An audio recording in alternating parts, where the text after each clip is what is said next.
पैसे हो ना हो, एक बात की गारंटी देता हूँ कि तेरा बेटा हर IITian और हर NITian से बहुत ऊपर जाएगा। और ये बात मैंने अपनी माँ को कही। मैंने बोला कि मम्मी तुम चिंता नहीं करो, ये गहने वहने बेच के तेरा बेटा कभी नहीं पड़ेगा, और तेरे गहने मैं बेच दूँ अपनी पढ़ाई के, ऐसा कभी नहीं होगा, तो ये तुम अपने पास रखो। एंड देन शी, मतलब मम्मी ने समझाना शुरू किया, अरे ऐसा कुछ नहीं होता, तुम अच्छा पढ़ जाओगे, बहुत कुछ हो जाएगा मेरे लिए, तुम बहुत गहने खरीद दोगे मेरे लिए, ये सब कुछ नहीं होता। बट मुझे अंदर ही अंदर पता था, बिकॉज मेरी माँ हमेशा मुझे बताती थी कि वो जो माला था, जो एक माला माँ ने पहन रखा था, जो उसने बचाया था, वो एक्चुअली मेरी नानी की थी। तो माँ को अपनी माँ से बहुत लगाव था, जैसे मुझे अपनी माँ से। तो माँ हमेशा बोलती थी कि वो नानी की आखिरी निशानी है। बट मेरी पढ़ाई के लिए मम्मी ने वो भी नहीं लिया। बट मैंने बोला कि नहीं, मैं ऐसा नहीं लूँगा। और अगर फ्रैंकली बताऊँ तो वो एक मोमेंट था, वही एक सबसे बड़ा निर्णायक समय था मेरे लिए, जब मैंने ये बात अपने दिमाग में बैठा ली कि पैसा मुद्दा नहीं होता है। चाहे जो हो जाए, पढ़ने के लिए पैसा मुद्दा नहीं हो सकता, और पढ़ने के लिए कॉलेज भी मुद्दा नहीं होगा मेरी केस में। ये उसी वक्त मैंने डिसाइड किया। मैंने खुद को समझाया कि यार बेटा हर्ष प्रेम, तुम इतने बेकार और नालायक इंसान हो ही नहीं सकते हो कि तुम्हारा आने वाला कल 2 रुपए, चंद पैसे या कोई एक कॉलेज डिसाइड करे। और यही सेम बात मैंने मम्मी को बोली। मैंने बोला माँ ऐसा नहीं होगा, तेरा बेटा तेरे गहने बेच के पढ़ ले जाता, तो मुमकिन नहीं। फिर उसके बाद मैंने अपनी ज़िंदगी का एक नया आयाम शुरू किया। फिर मैं अपने कॉलेज गया, मैंने NIT छोड़ दिया। मैंने बोला नहीं, NIT की ज़रूरत नहीं है मुझे अपनी काबिलियत दिखाने के लिए कोई NIT IIT की ज़रूरत नहीं। फिर मैं अपने कॉलेज गया, भिलाई इंस्टीट्यूट ऑफ टेक्नोलॉजी। बड़े कम लोग उसको जाना करते थे। जब मैं कॉलेज में गया तो कॉलेज का नाम अच्छा था, लोग उसके बारे में अच्छा बोलते थे, लेकिन कॉलेज के अंदर जो बच्चे वहाँ आए थे वो उसके बारे में बहुत ज़्यादा वाव नहीं फील करते थे। बोलते यार छोटा नॉर्मल कॉलेज है, और वहाँ सारे बच्चे वैसे ही आते थे जिनका बहुत अच्छा परफॉर्मेंस नहीं होता था। बट मेरे दिमाग में ये बात क्लियर था कि कॉलेज मायने नहीं रखेगा, और मैं अपनी ज़िंदगी अपने हिसाब से बनाऊँ। और पूरी ज़िंदगी, मतलब पूरे 4 साल जो मैंने अपने कॉलेज में बिताए, उस पूरे 4 साल में सबसे ज़्यादा इंपॉर्टेंट जो बात रही है वो यही रही है कि मुझे अपनी ज़िंदगी अपने हिसाब से चाहिए। कोई एक कॉलेज का नाम या कुछ पैसे मेरे आने वाले कल को डिसाइड नहीं कर सकते। एंड यू वोंट बिलीव, विगत मैंने 4 साल वहाँ उस कॉलेज में बिताए। उस 4 साल में मैं उस कॉलेज से बहुत कुछ सीखा, बहुत ज़्यादा कुछ सीखा। लोग बोलते थे कि यार हर्ष भाई तुम तो अलग ही लेवल के इंसान हो, बट फ्रैंकली बता रहा हूँ, उस कॉलेज में जाने के पहले मैं वैसा इंसान नहीं हुआ करता था। और उस कॉलेज ने मुझे सिखाया, लेकिन वही वो कॉलेज था जो बाकी बच्चों को कुछ ना सिखा पाया। तो क्या ये कॉलेज की गलती थी? नहीं, ये कॉलेज की गलती नहीं थी, ये गलती थी उन लोगों के सोच की। और अब मैं बताता हूँ कि मैंने उस कॉलेज में डेवलपमेंट कैसे किया, और यहाँ से एक मेन पार्ट शुरू होता है जो आप लोग पूछते हैं कि सर फाइनेंशियली इंडिपेंडेंट कैसे हो सके। तो देखो, सबसे पहला चरण ये है कि आपको ये सोचना पड़ेगा कि ये मुमकिन है। चाहे आप जिस भी जगह हो, जिस भी शहर में हो, जिस भी गली कूचे में हो, आप अगर सोच लोगे कि आपको इंडिपेंडेंट होना है, आपको पैसे कमाने हैं, आपको जो भी करना है, अगर आप सोच ले तो आप कर लो। तो एग्जाम्पल के तौर पे मैं बताता हूँ, जैसे जब मेरी हालत बहुत खराब थी और कॉलेज में एडमिशन लेने वाला था, तो जो ड्रॉप ईयर था ना, क्योंकि मुझे कहीं कोचिंग में एडमिशन मिला नहीं था, मैं बहुत फ्री रहता था पढ़ाई के बाद भी, तो मेरे पास टाइम था, तो मैं बच्चों को पढ़ाता था, छोटे बच्चों को। और कॉन्फिडेंस इतना था माता पिता की वजह से कि मैं 12th में होने के बावजूद 12वीं के बच्चों को ट्यूशन पढ़ाता था। Can you imagine? और मैं खुद JEE का प्रिपरेशन करता था, और मैं JEE के बच्चों को ट्यूशन पढ़ाता था, और लोग मुझे पैसे देते थे, अच्छे खासे पैसे। एग्जाम्पल के तौर पर मैं बताता हूँ, मैं उस वक्त आज से करीबन 10-12 साल पहले मैं 1-1.5 घंटे की 1.5 आवर की एक क्लास होती थी, और एक क्लास का 500 रुपये लेता था। 1 आवर मतलब 1.5 आवर, 90 मिनट्स का 500 रुपीज़, ठीक है। और मैं अच्छा खासा कमाता था, उसी की वजह से कुछ सेविंग हुई थी, जिसकी वजह से मैं कॉलेज जा पाया। अब जब वो सब चीज़, और वो ये सब बातें मैं बता रहा हूँ पटना की, तो पटना बिहार का कैपिटल है। अब वहाँ से उठ के मैं छत्तीसगढ़ आ गया। छत्तीसगढ़ एक छोटा सा स्टेट है, और छत्तीसगढ़ के भी स्टेट में मैं कैपिटल में नहीं आया, मैं भिलाई में आया। दुर्ग भिलाई एक जगह है। वहाँ पे आलम ये था कि लोग वहाँ ट्यूशन पढ़ाने के लिए टीचर्स को 500 रुपये महीने का देते थे, जिसमें वो टीचर 25 दिन पढ़ाता था। Can you just imagine? There was a huge difference. और जब मैं आया तो मैं इसी कॉन्फिडेंस पे आया था कि यार पैसे तो मैं कमा ही लूंगा, क्योंकि मेरे को कमाना आता है। पर जब मैंने रियलिटी में ग्राउंड चेक देखा, और जब मैंने ये देखना शुरू किया कि यार यहाँ पैसे कमाने तो बहुत मुश्किल है, क्योंकि जगह बहुत छोटी है, तो मुझे बहुत बड़ा झटका, पहले तो झटका लगा। मैंने खूब कोशिश की, खूब हाथ पैर मारे। मैंने बोला 500 रुपये घंटे नहीं दोगे, 400 रुपये घंटे दे दो। लोगों ने बोला 500 रुपये 400 रुपये घंटे क्या बता रहे हो सर, घंटा उंटा नहीं चलता, पूरे महीने का 500 रुपये देंगे, आप थोड़ा ज़्यादा लोगे तो चलो 600 रुपये देंगे। क्या मजाक करो, 500 रुपये 600 रुपये महीने का मेरे में होगा क्या उसमें? तो खैर बहुत कोशिशों के बाद एक अच्छी ट्यूशन मिली, और मैंने अपनी कमाई का जरिया उस ट्यूशन से ही निकाला।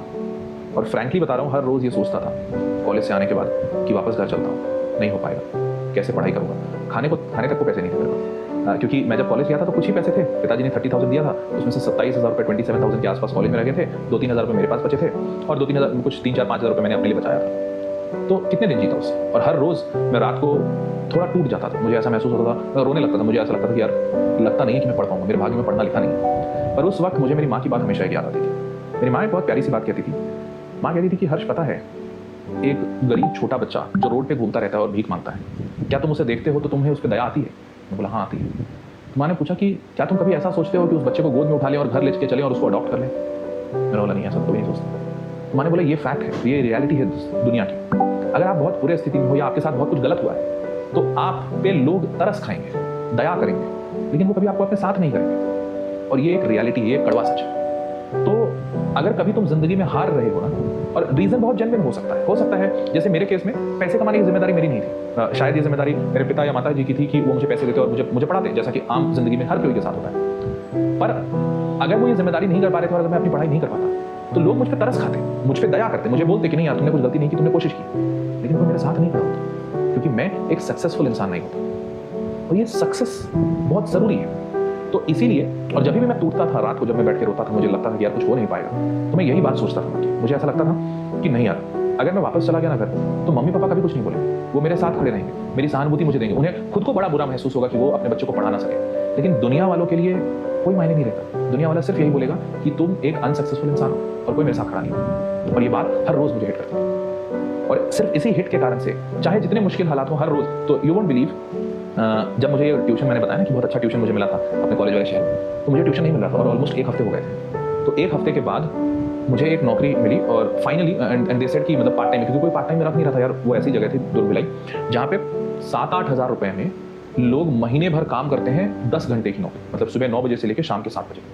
मैं तो वो कर नहीं सकता था बिकॉज मेरा तो कॉलेज था। मेरे पास सिर्फ शाम का टाइम होता था, शाम को 5 बजे, 5 से 9 में काम कर सकता था, और 5 से 9 में तो ऑलमोस्ट ऑफिस बंद हो जाते थे, और जो नहीं भी बंद होते थे वो बोलते थे 4 घंटे काम करोगे 2000 रुपये देंगे। तो 2000 रुपये में चचा होगा क्या मेरा? 2000 रुपये तो मेरे रूम का किराया है। तो आखिर में फिर एक ऐसा बुरा वक्त भी आया था कि there was a job of a peon, चपरासी की नौकरी थी, ऑफिस साफ करना था, and I had no other option. And finally I said कि ठीक है मैं वही काम करूँगा, मुझे अपनी पढ़ाई जारी करनी। और जैसे ही मैंने उसको हाँ बोला, मैं अगले दिन उस काम पे जाने वाला था, लेकिन अगले दिन किसी एक दूसरी जगह से कॉल आ गया कि आप आ सकते हैं, हम आपको काम पे रखने के तैयार हैं। And that was a post of a senior editor, जहाँ पे कुछ पढ़ाई लिखाई की काम करनी थी, ऐसे और जॉब्स नहीं करते थे। तो इस पूरे वाक्य में मैं आपको बताना ये चाहता हूँ, मैंने अपनी जो पढ़ाई की है, जब मैं फाइनेंशियली इंडिपेंडेंट था तो उसमें एजुकेशन बहुत बड़ा पार्ट था। मुझे हमेशा से पढ़ाई से बड़ा इंटरेस्ट रहा है, तो मुझे हमेशा ये बात पता थी कि मैं बच्चों को पढ़ा सकता हूँ, मुझे आता है पढ़ाना। तो ये मेरा हमेशा एक सेवियर रहा है। बट इन सबसे ऊपर मैं आपको हमेशा एक और चीज़ बताऊंगा, जिसके लिए मैंने इतनी पूरी कहानी सुनी, कि ये ट्यूशन पढ़ाने वाला जो सेवियर था ना, ये भी एक टाइम पे फेल हो रहा था जब अपॉर्चुनिटीज ही नहीं थी। मैं एक ऐसी जगह पे जाके फंस गया था जहाँ पे पढ़ाने की ही अपॉर्चुनिटी नहीं थी।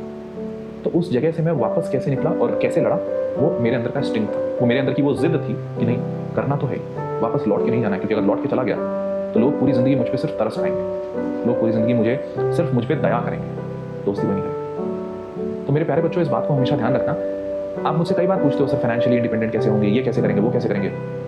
बिलीव मी, मैं बता भी दूं या ना भी बताऊं, दोनों से फर्क नहीं पड़ता। फर्क सिर्फ एक बात से पड़ता है कि क्या तुम अपने अंदर एक पागलपन भरे हुए हो, अपने अंदर एक जुनून रखते हो कि हाँ तुम्हें कुछ चीज़ करना है या पाना है तो पाना ही है, चाहे जो हो जाए। अगर वो जुनून है ना, तो रास्ते खुद ब खुद बन जाएंगे।